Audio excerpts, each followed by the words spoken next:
నమస్తే and welcome to hit TV. నేను మీ నిహాల్. ప్రస్తుతం మనతో ఉన్నారు సీనియర్ పొలిటికల్ అనలిస్ట్ కిలా నాగార్జున గారు. సార్ నమస్తే సార్. నమస్తే నిహాల్. సార్ బాగున్నారా? ఫైన్.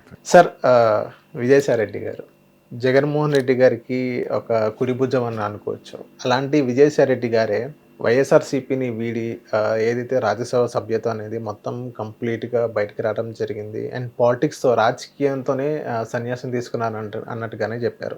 సో ఈ సెగ్మెంట్ చూసిన తర్వాత ఇది జగన్మోహన్ రెడ్డి గారి మాస్టర్ ప్లాన్ అని చాలామంది వైసీపీ నాయకులు అని అంటున్నారు.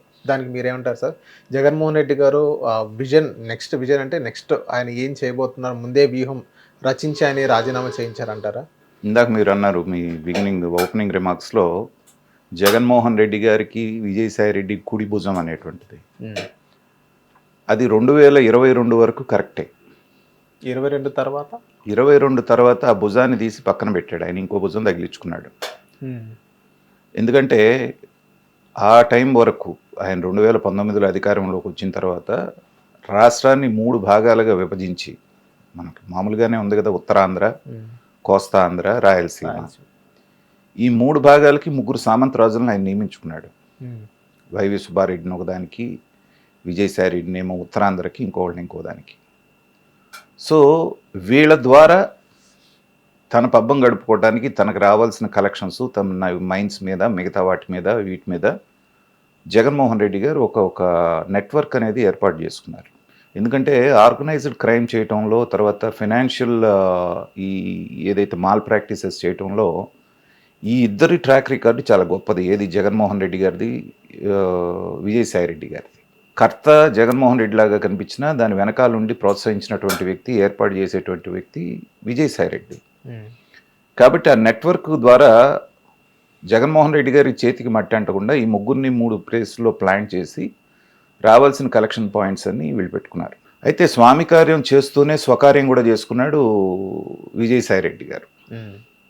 అంటే జగన్మోహన్ రెడ్డి గారికి కావాల్సినటువంటి కార్యక్రమం నిర్వహిస్తూనే దాంతోపాటుగా తనకి, తన కుటుంబ సభ్యులకి, తన కూతురికి కావాల్సినటువంటి భూములు, వాటిని కబ్జా చేయటం, ఇవన్నీ కూడా చాలా వార్తలు వచ్చినాయి. అది జగన్మోహన్ రెడ్డి గారి నోటీస్కి వెళ్ళిన తర్వాత ఈ విజయసాయి రెడ్డి గారిని ఉత్తరాంధ్ర ఇన్ఛార్జిగా తీసేసి వైవి సుబ్బారెడ్డి గారిని అక్కడ పెట్టడం జరిగింది. ఆ ఉత్తరాంధ్రలో ఉన్నటువంటి ధర్మాన ప్రసాదరావు లాంటి నాయకులే వీళ్ళ మీద తిరగబడి మాట్లాడినటువంటి సందర్భాలు మనం చూసాం. అసలు ఎవరి రెడ్లంతా ఎక్కడి నుంచి వస్తున్నారు, మా మీద వీళ్ళ పెత్తనం ఏంటి అని మాట్లాడినటువంటి సందర్భం. తన పేరు చెప్పి అక్కడ చేసిన అవకతవకలు జగన్మోహన్ రెడ్డి దగ్గరికి వచ్చిన తర్వాత ఏంటంటే పూర్తి స్థాయిలో ఇతన్ని పక్కన పెట్టడం జరిగింది. విజయసాయి రెడ్డి గారిని నెంబర్ 2 పొజిషన్ గతంలో కూడా చూసాం. గబగబా వచ్చి కారు ఎక్కబోతా ఉంటే జగన్మోహన్ రెడ్డి కారులో వద్దని చెప్పేసి అని పక్కకు పంపించి నా సందర్భం ఒకసారి. అవును. సో ఇలాగా సందు దొరికినప్పుడల్లా అతను అవమానించడం అనేటువంటిది జరుగుతూ ఉంది. బాగా చెలాయించినటువంటి వ్యక్తి అవమానాలు పాలవుతూ తన ప్రాధాన్యత తగ్గినప్పుడు ఎలాంటి మన మానసిక స్థితి ఉంటుందనేది మనం ఊహించవచ్చు. అలాంటి హ్యూమిలియేషన్ 2022 నుంచి ఈ మన విజయసాయి రెడ్డి గారు పడుతున్నారు. తర్వాత చెవిరెడ్డి భాస్కర్ రెడ్డి లాంటి వాడికి, మిగతా వాళ్ళకి ప్రాధాన్యత పెంచడం, తనకి తగ్గించడం అనేటువంటిది అతను డైజెస్ట్ చేసుకోలేకపోయాడు. అయినప్పటికీ షర్మిల గారి విషయం వచ్చినప్పుడు షర్మిల గారికి జగన్మోహన్ రెడ్డి గారికి ఉన్న లావాదేవీలు, వాళ్ళిద్దరి మధ్యన జగన్మోహన్ రెడ్డి గారు షర్మిలకు చేసిన అన్యాయం తెలిసి కూడా పచ్చి అబద్ధం ఆడి మొత్తం తప్పంతా కూడా షర్మిల గారిదే, విజయమ్మ గారిదే అన్నట్టుగా కూడా మాట్లాడగలిగాడు. అంత విశ్వాసపాత్రుడిగా నటించాడు. అయిన తర్వాత పూర్తి స్థాయిలో అధికారంలోకి మళ్ళీ వస్తాం మనం, ఎందుకంటే 25 ఏళ్ళు 30 ఏళ్ళు జగన్మోహన్ రెడ్డి గారే ముఖ్యమంత్రి కదా వీళ్ళ దృష్టిలో. కాబట్టి నా టైం రాకపోద్దా అని ఆయన నిదానంగా వెయిట్ చేయటం మొదలుపెట్టాడు. టైం రాకపోగా అతను సందర్భం దొరికినప్పుడల్లా సార్ సాయిరెడ్డి గారిని గెలవమంటారని ఎవరిని అడిగితే ఆ ముసలాడిని ఎందుకయ్యా, వేరే వాళ్ళని గెలవండి, ఇట్లా జగన్మోహన్ రెడ్డి గారు మాట్లాడుతున్నారు అనేటువంటి విషయాలు బయటకు వచ్చినాయి. అదే కాకుండా ఒక లేడీతో ఈయనకి ఏదో సంబంధం ఉంది, పిల్లాడున్నాడు, పిల్ల ఉందనేటువంటి ఇష్యూ వచ్చినప్పుడు కూడా దాని మీద జగన్మోహన్ రెడ్డి గారు ఏమి మాట్లాడకుండా మౌనం వహించడం, ఈయన బ్యాక్ చేయలేదు. చేయకుండా కూడా ఏదో నెగిటివ్గా కామెంట్ చేస్తారని జనం చెప్పుకుంటున్నారు పార్టీలో.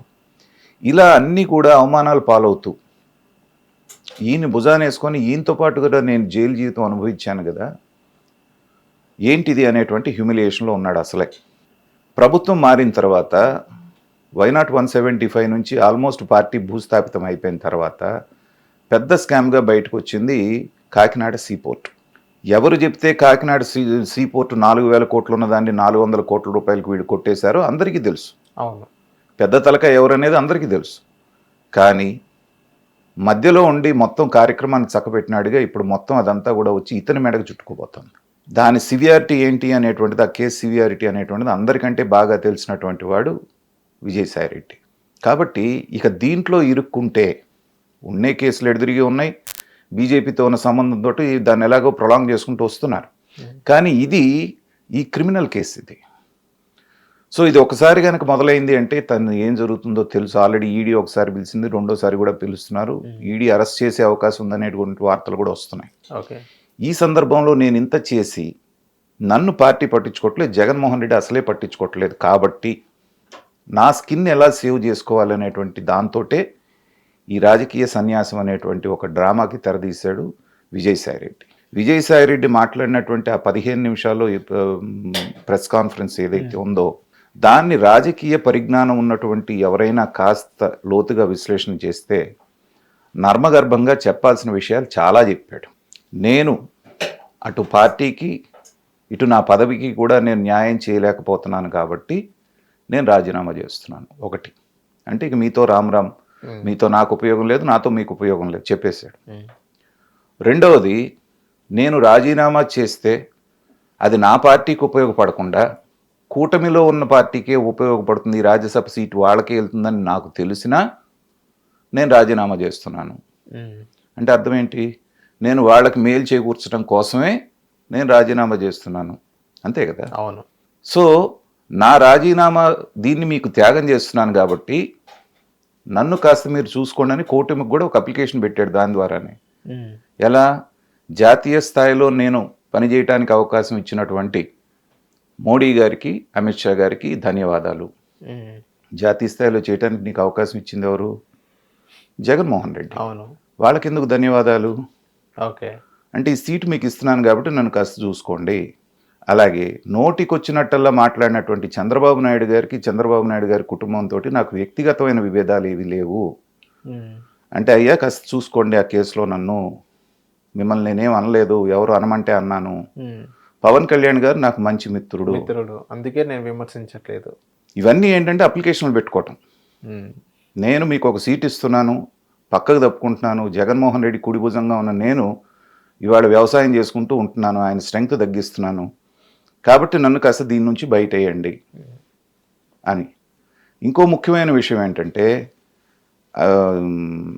వివేకానంద రెడ్డి చనిపోయినప్పుడు గుండెపోటని మీరు ఎందుకు చెప్పారు అంటే అడిగారు. వివేకానంద రెడ్డి ఫోన్ చేశాను నేను, మన ఈయనకి అవినాష్ రెడ్డికి ఫోన్ చేశాను నేను. చేస్తే వాళ్ళు గుండెపోటని చెప్పారు కాబట్టి నేను చెప్పాను, ఈయనకి ఇచ్చేసాడు అక్కడ. అవినాష్ రెడ్డి పేరు ఇప్పటిదాకా ఎప్పుడు ఆ మాట చెప్పలా. విజయసాయి రెడ్డి గుండెపోటని చెప్పాడని చెప్పి అందరూ విమర్శించినా ఏ రోజు ఆ మాట చెప్పలేదు. కానీ వాళ్ళ బయటకు వస్తే ఏం చేశాడు, అవినాష్ రెడ్డే గుండెపోటని చెప్పాడు, అక్కడ అన్ని గొడ్డల పోట్లు ఉన్నా, కాబట్టి నాదేం లేదు అతనే చేశాడు అనేటువంటిది ఇండైరెక్ట్గా అతని మీద బండేశాడు. వేయటమే కాకుండా అన్నిటికంటే అండర్లైన్ చేసి చెప్పింది ఏంటంటే, మీరు గనక నన్ను ఏమన్నా చేయదలుచుకుంటే జగన్కి వార్నింగ్, ఇదిగో ఈ ముగ్గురికి నేను థ్యాంక్స్ చెప్పాను చూసావు కదా, వీళ్ళ పక్కకి వెళ్తా జాగ్రత్త అనేటువంటిది. మనకు పైకి చూస్తే ఏదో విజయసాయి రెడ్డి మామూలుగా మాట్లాడినట్టు అనిపించింది, కానీ లోతైనటువంటి దీంట్లోకి వెళ్తే ఇంత డెప్త్ ఉంది దాంట్లో. ఓకే. ఎవరికి ఇవ్వాల్సిన సందేశం వాళ్ళకి ఇచ్చాడు, ఎవరికి ఫేవర్ చేయాలనుకుంటున్నాడో వాళ్ళకి ఏం ఫేవర్ చేయబోతున్నాడో చెప్పాడు, ఎవరికి బెదిరింపు పంపించాలో వాళ్ళకి బెదిరింపు పంపించాడు. ఇదిగో జాగ్రత్త, అవినాష్ రెడ్డి గుండెపోటని చెప్పాడని ఒకటి లైట్గా చెప్పి వదిలేసా, ఇంకా నన్ను కనుక కెలుక్కుంటే ఇంకా లోతుల్లోకి వెళ్తా అని చెప్పి చెప్పకనే చెప్పాడు. సో ఇలాంటి చాలా విషయాలు జరిగినాయి. కాబట్టి ఇది అనుకున్నట్టుగా జగన్మోహన్ రెడ్డి గారి స్ట్రాటజీ అను, జగన్మోహన్ రెడ్డి చేయమంటేనే ఇతను చేశాడు విజయసాయి రెడ్డి అంటమంటే ఏంటంటే నేనైతే దాన్ని నమ్మను. ఇంకోటి, జగన్మోహన్ రెడ్డి గారు ఏది చేసినా చాలా పెద్ద స్ట్రాటజీ అని చెప్పే బ్యాచ్ ఒకటి ఉంది. అవును. ఒక పిచ్చాడు ద్వారంట వెళ్తున్నాడు, మనం కూడా వెళ్తున్నాం, వాడు మనల్ని తీక్షణంగా చూస్తున్నాడు అనుకోండి, అమ్మో ఈడేదో చేయబోతున్నాడు నన్ను వెనకాల, ఈడేదో వేస్తున్నాడు ప్లాన్ అనుకుంటాం మనం. కానీ పిచ్చాడు నైజం అది ఏమి ఉండదు అక్కడ. వాడికి ఏమనిపిస్తే చేస్తాడు, రాయి చేతిలో తీసుకొని కొట్టినా కొడతాడు, లేకపోతే మెదలకుండా వెళ్ళిపోతాడు. వాళ్ళని ఎలా అయితే మనం స్ట్రాటజీ అనుకుంటున్నామో, జగన్మోహన్ రెడ్డి గారిని ఎక్కువగా ఊహించుకున్నటువంటి వాళ్ళందరూ చేసే పని అదే. ఓకే. ఇవన్నీ స్ట్రాటజీస్ అనుకొని గందరగోళం పడుతుంటారు. కానీ నాకైతే అలాంటి గందరగోళం ఏం లేదు. విజయసాయి రెడ్డి గారికి తన భవిష్యత్తు ఏం కాబోతుందో తెలుసు కాబట్టి చాలా జాగ్రత్తగా తను అందరికీ చెప్పాల్సింది చెప్పి తను సెలవు తీసుకున్నాడు ప్రస్తుతానికి. సార్ ఇక్కడ మనం చూసుకోవాల్సింది ఇదే విజయసాయి రెడ్డి గారిని వైఎస్ఆర్సీపీలో కనుక ఎవరైనా టచ్ చేసి ట్రిగ్గర్ చేసినట్లయితే మొత్తం చెప్పే అవకాశాలు కూడా ఉన్నాయి కదా సార్. వైఎస్ఆర్సీపీ లోటుపాట్లు ఏవేవి ఉన్నాయి? ఖచ్చితంగా. ఒక రాజకీయ విశ్లేషకుడుగా నేను ఇంకో మాట కూడా చెప్తున్నాను, ఇంకోటి కూడా జరిగి ఉంటుంది అంటున్నాను. ఇంతదాకా వచ్చిన తర్వాత జగన్మోహన్ రెడ్డి గారికి తనకి జరిగినటువంటి లావాదేవీలు, జగన్మోహన్ రెడ్డి గారికి ఇది ఎలా అయితే సహకరించాడో ఇది మొత్తం కూడా లోకేష్ గారు అయితే ఎలా అయితే రెడ్ బుక్ పెట్టుకున్నాడో జగన్మోహన్ రెడ్డి గారి బుక్ కూడా ఒకటి పెట్టుకొని ఉంటాడు విజయసాయి రెడ్డి. ఎందుకంటే జగన్మోహన్ రెడ్డి గారి మనస్తత్వం బాగా తెలిసినటువంటి వ్యక్తి కాబట్టి ఆయన కేసుల్లో ఉన్నటువంటి సాక్షులు కానీ ముద్దాయిలు కానీ ఒక్కొక్కళ్ళకి ఎలా మాయమైపోతున్నారో మనం చాలా మందిని చూసాం. అవును, చూసాం అది. సో ఎప్పటికైనా ఇలాంటి భయం ఉంటుంది, థ్రెట్ ఉంటుంది అనుకున్నప్పుడు ఖచ్చితంగా తనకు నమ్మకమైన వ్యక్తుల దగ్గరే, మనం సినిమాల్లో చూస్తూ ఉంటాం, ఇది నీ దగ్గర బెటరా, నాకు ఏదైనా అయితే బయట పెట్టండి. సో అలాంటి ఏర్పాటు కూడా ఏదో చేసుకొని ఉంటాడని నేను బలంగా నమ్ముతున్నాను. ఓకే. ఎందుకంటే విజయసాయి రెడ్డిని నేను ఎప్పుడు కూడా జాకాలంటాను. అంటే మనం తెలుగులో గుంటనక్కంటే బాగోదు కాబట్టి కొంచెం దీంట్లో జాకాలంటాం. దానికి ఉండే తెలివితేటలు ఏంటంటే 360 డిగ్రీల్లో ఆలోచిస్తుంది అది. అందుకని మనం తెలివితేటలు ఉన్న వాళ్ళని పోల్చాలంటే గుంటనక్కతో పోలుస్తుంటాం. సో ఆ యొక్క ఉపమానం అనేటువంటిది కరెక్ట్గా సరిపోయిన ఇది విజయసాయి రెడ్డి మాట్లాడే ప్రతి మాటకి ముందు ఒక అర్థం ఉంటుంది, దాని వెనకాల ఇంకొక అర్థం ఉంటుంది. కాబట్టి అలాంటి వ్యక్తి ఇంత పెద్ద నిర్ణయం తీసుకున్నాడంటే అన్ని రకాల జాగ్రత్తలు పడే జగన్మోహన్ రెడ్డి తనని టచ్ చేయలేనటువంటి పరిస్థితుల్లో పెట్టి మాత్రమే బయటకు వచ్చాడని నేను అనుకుంటున్నాను. ఓకే సార్, ఇక్కడ విజయసాయి రెడ్డి గారు డైరెక్ట్గా వైఎస్ఆర్సీపీ నుంచి కానీ రాజ్యసభ సభ్యత్వం బయటకు వచ్చారా, లేదా ఫస్ట్ బీజేపీ పెద్దలతో అమిత్ షా గారితో కలవడం జరిగింది, పీయూష్ గోయల్ గారితో కూడా కలవడం జరిగింది. సో వాళ్ళిద్దరు నో అనడం చెప్పిన తర్వాత ఈయన వైఎస్ఆర్సీపీ నుంచి బయటకు వచ్చారని అంటారా? నేను అనేది ఏంటంటేనండి, బీజేపీని నేను స్టడీ చేసినంత వరకు, నేను అర్థం చేసుకున్నంత వరకు వాళ్ళకి ఎవ్వరూ దగ్గర కాదు, ఎవ్వరు దూరం కాదు. ఎవరు ఎప్పుడైనా మనకి పనికి వస్తారన్న ఉద్దేశంతో అందరితోటి టచ్లో పెట్టుకుంటారు. వాళ్ళని అవసరం ఉంది వీళ్ళతోటి అంటే ఎత్తిన పెట్టుకుంటారు, అవసరం లేదు అనుకుంటే తీసి పక్కన పడేస్తారు. ఇది వాళ్ళ నైజం. చంద్రబాబు నాయుడు గారికి ఒక సందర్భంలో ఇంటర్వ్యూ కూడా ఇవ్వనటువంటి మోడీ గారు, అమిత్ షా గారు ఇవాళ ఆయనతోటి సెంట్రల్ గవర్నమెంట్లో అవసరం ఉంటే మనకి ఎన్ని నిధులు ఇస్తున్నారు, మనల్ని తీసుకెళ్ళి ఎలా నెత్తిన పెట్టుకుంటున్నారు, చంద్రబాబు నాయుడు గారికి ఎంత గౌరవం ఇస్తున్నారు మనం చూసాం. అవును, ఆ రోజున అదే చంద్రబాబు నాయుడు గారు, ఈ రోజున అదే. ఆ రోజున ప్రజలు ఆయన వెనక లేరు కాబట్టి ఆయనతో వాళ్ళకి అవసరం లేదు. ఇవాళ ప్రజలు ఆయన దగ్గర ఉన్నారు కాబట్టి ఒక్క సీటు కూడా రానటువంటి బీజేపీకి 8 సీట్లు అసెంబ్లీలో వచ్చి పార్లమెంట్ సీట్లు వచ్చినాయి కాబట్టి, ఢిల్లీలో ఈయనతో అవసరం ఉంది కాబట్టి చంద్రబాబు నాయుడు గారు ఇవాళ వాళ్ళకి అత్యంత ఆప్తులు. గత 5 సంవత్సరాల్లో జగన్మోహన్ రెడ్డి గారికి ప్రజాబలం ఉంది, 153 సీట్లు ఉన్నాయి కాబట్టి, ఆయన రాజ్యసభ సభ్యులతోటి వాళ్ళకి అవసరం ఉంది కాబట్టి జగన్మోహన్ రెడ్డి గారికి ఇండైరెక్ట్గా సపోర్ట్ చేశారు విజయసాయి రెడ్డి ద్వారా. వీళ్ళందరికీ మీడియేటర్ విజయసాయి రెడ్డి. ఇవాళ ప్రజలు జగన్మోహన్ రెడ్డి వెనకాల లేరు. ఆయన రాజ్యసభ సభ్యులు ఎవరైతే ఉన్నారో బీజేపీ ఒక్క చిటికేస్తే మొత్తం వెళ్ళి చేరటానికి రెడీగా ఉన్నారు. ఉన్నప్పుడు ఇంకా విజయసాయి రెడ్డి తోటి వీళ్ళతో పనే ఉంది. తర్వాత ఒకసారి రాజ్యసభ సీటు పదవిలో ఉంటే ఇతనికి యాక్సెస్ ఉంటుంది. ఎవరికి? విజయసాయి రెడ్డికి. ఆ రాజ్యసభ పదవి అనేటువంటిది లేని తర్వాత ఇతనికి ఇంటర్వ్యూ ఎవరిస్తారు అసలు జాతీయ స్థాయిలో? కాబట్టి అన్ని రకాల ప్రయత్నాలు చేసి ఇక రాజకీయ ప్రస్థానం నాకు చాలు అనుకున్నాడు కాబట్టి, ఇక ఎవరితోటి మనకు పనులు అవ్వవు కాబట్టి అన్న ఉద్దేశంతో ఆ ఢిల్లీలో ఉన్న వాళ్ళని, రాష్ట్రంలో ఉన్న వాళ్ళని కాస్త గుడ్ బుక్స్లో పెట్టుకుంటే చాలని ఎవరికి ఇవ్వాల్సిన సందేశం వాళ్ళకి ఇచ్చి సెలవు తీసుకున్నాడు అనేటువంటిది నా భావన. ఓకే. హిట్ టీవీ యాప్, ఇందులో short news, live news, entertainment shows, movies, digital magazines తో పాటు మీ జిల్లా వార్తలను కూడా ఫ్రీగా చూడొచ్చు. అంతేకాదు కేజీ నుంచి పీజీ వరకు విద్యార్థులకు స్కాలర్షిప్ కూడా అందిస్తున్నాం. ప్రతి వారం 10 మందికి లక్కీ డ్రా ద్వారా ఒక్కొక్కరికి 10,000 రూపాయలు అందిస్తున్నాం. ఇంకెందుకు ఆలస్యం, వెంటనే హిట్ టీవీ యాప్ ని డౌన్లోడ్ చేసుకుని ఫ్రీగా ఎంటర్టైన్మెంట్ పొందండి. Hit TV app. Hit TV app. Please download hit TV app. Hit TV యాప్ని ఫ్రీగా డౌన్లోడ్ చేసుకొని ఎంజాయ్ చేయండి. మీకు నచ్చిన ఎంటర్టైన్మెంట్ కోసం హిట్ టీవీ యాప్ ని ఫ్రీగా డౌన్లోడ్ చేసుకుని ఎంజాయ్ చేయండి. హిట్ టీవీ యాప్ని డౌన్లోడ్ చేసుకుని ఆస్వాదించండి, ఆశీర్వదించండి. ఇంతమంది సెలబ్రిటీలు హిట్ టీవీ యాప్ ని డౌన్లోడ్ చేసుకోండి అని చెప్తున్నారంటే ఎంత మంచి యాప్ ఆలోచించండి. అమెరికా అమెరికా అమెరికా అమెరికాలో చదవాలనుకునే వాళ్ళకి విశ్వసనీయమైన పేరు మన శౌర్య consultancy. UK Law 1 Year Masters. UK Law 1 Year Masters. 2 years work permit up to 5 years visa. Contact Saurya Consultancy. Contact 89851 89851.